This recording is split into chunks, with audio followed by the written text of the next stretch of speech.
solicito atentamente, señoría, autorice esta revisión de medida cautelar para el efecto de que modifique la prisión preventiva oficiosa. La medida cautelar que la defensa va a proponer le indicaré detalladamente al final de mi intervención. Efectivamente, el artículo 161 indica que esta revisión de medidas cautelares prosperará siempre que hayan variado de manera objetiva las condiciones que justificaron su imposición y, consecuentemente, operará su revocación, modificación o sustitución.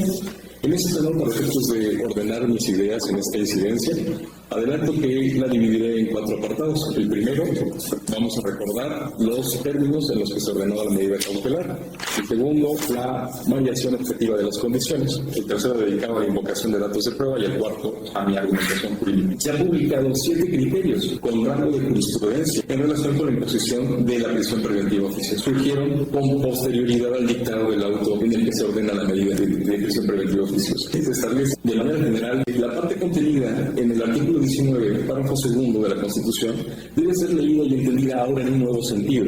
Este es que aun cuando no hay petición del Ministerio Público para la imposición de alguna medida cautelar, oficiosamente, y ahí viene la palabra, oficiosamente, se deberá someter debate entre las partes para después, eventualmente, imponer alguna medida cautelar que podría ser también la prisión preventiva, pero en este caso justificada o necesaria, y resolver fundando y motivando la determinación que corresponde. Esto es en buena marcha del proceso para evitar que el imputado pierda la acción de la justicia o para la protección de las víctimas o testigos, más bien así, indefectiblemente en todos los casos debe imponer esa medida, pudiendo tener la posibilidad de imponer otras menos gravosas o lesivas respecto a la libertad personal de los imputados. Y esta no está condicionada a que primero se realicen las reformas legales y constitucionales respectivas. El test al que me refiero implica las 4 gradas del test de proporcionalidad. La primera es la finalidad, la segunda la idoneidad, la tercera la necesidad y la última propiamente la proporcionalidad. Este test evidentemente debe de ser a la luz de los criterios que establece el Código Nacional para efecto de proteger sobre el riesgo de sustracción, el riesgo de obstaculización del procedimiento y el tercero, el riesgo para la víctima u ofendido.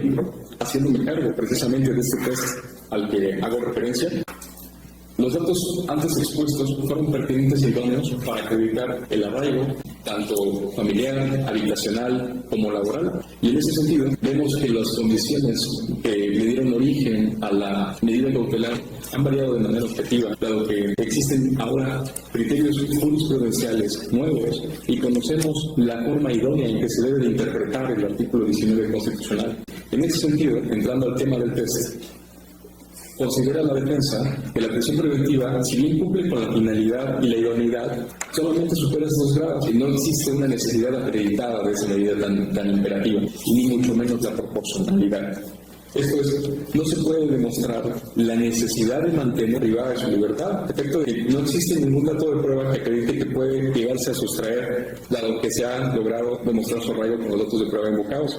Además, tampoco existe ningún dato de prueba que demuestre que puede llegar a obstaculizar el procedimiento. Todavía estamos en la última parte de la etapa intermedia y la investigación ya se cerró. Y además tampoco existe dato de prueba en donde se haya acreditado que puede llegar a afectar a los ofendidos o algún testigo. Las medidas cautelares, por otra parte, las que sí cumplirían las 4 gradas del test de proporcionalidad, es decir, si cumplen con la finalidad, son idóneas, son necesarias, son proporcionales, a criterio de la defensa serían: la primera, una presentación periódica ante el juez o ante la autoridad distinta que usted designe. La segunda, la exhibición de una garantía económica en donde se debe de considerar su salario que va a tener. Recordemos que esa garantía económica pues, debe ser asequible en términos constitucionales. La tercera, la prohibición de convivir o acercarse o comunicarse con determinadas personas. Y estos serían los ofendidos o parientes de la persona que perdió la vida.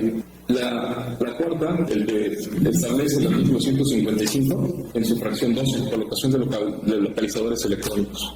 La defensa considera que los parámetros son idóneos, necesarios, cumplen con la finalidad y serían proporcionales. Le reitero mi petición a su señoría de autorizar la modificación de la medida cautelar. Muchas gracias.